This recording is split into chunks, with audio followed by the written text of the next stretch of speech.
Good morning. It is Monday, May 11th. It is a dreary and cold day, a little rainy. It's hard to stay focused on days like this for me personally, so I'm really working hard. I hope everybody had, like I said, a great Mother's Day, celebrating moms. I think the farther along we go into this, the more I'm really ready, not just for things to get all the way back to normal, but just somewhat. I would settle for 50% right now. Like one of the things that's really struggling for, me and I know my wife is, ever since we dealt with all this, is kind of being that forced loneliness. For us, we're both homebodies. We're both introverts. I'm both. I've said this before. I'm introverted and extroverted. Jamie is introverted. And so at the beginning, we didn't really struggle with this, but now I think we're both kind of striving to, kind of get back to normal, be able to spend time with friends, spend time with family. And I know loneliness is something that I think all of us battle. Whatever the source of the loneliness is, there's a reason that a lot of times it stings so deeply.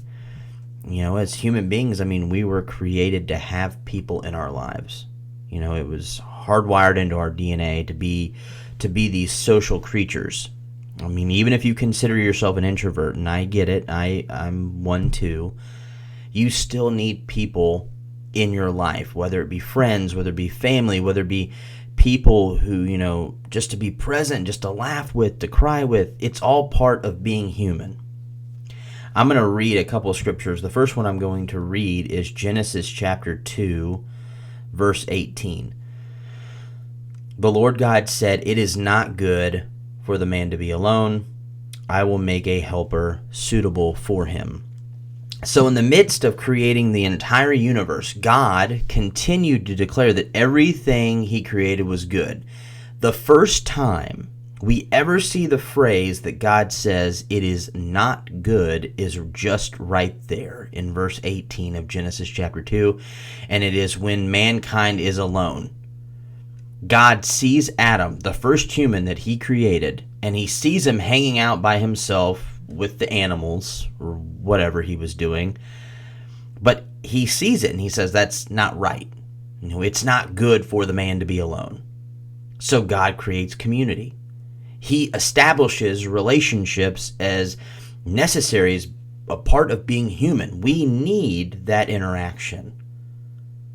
So what are we supposed to do when, for one reason or another, and for us, we're all dealing with the same reason, when we can't find it? And that's what we're going to talk about and look over, the next few days. But as we kind of get started with this week, I want to do two things. First, I want you to know that feeling, that we get, that loneliness, is normal and justified. You were created to be social. And, when our social lives are rocked or, suddenly non-existent, it's normal to feel that pain of loneliness. And the second thing I want you to know is I want you to know that God is with you and he wants you to not be lonely. If you think about it, God designed you to be social. Genesis 2:18.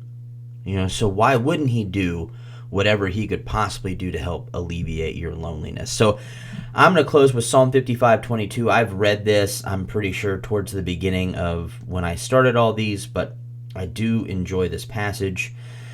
Psalm 55:22 says, "Cast your cares on the Lord, and he will sustain you. He will never let the righteous be shaken." So today, as we close, I want you to take a moment in today and thank God for creating you for friendship, for you being a blessing in other people's lives, and for other people being a blessing in your life. and ask God, if you're struggling, to bring you comfort as you go through this week. And if you're not struggling, ask God for guidance into how to help other people deal with this and be a comfort in their life. So that's my challenge to you today. I hope it's somewhat of an encouragement to you, or an encouragement for you to be to somebody else. Have a great rest of your Monday. Also, just to remember, we are going to be doing our live Zoom youth group tomorrow night at 7:30. Tomorrow I'll send out the link and everything like that you'll need. So I hope you come. I hope to see you, and I will see you tomorrow.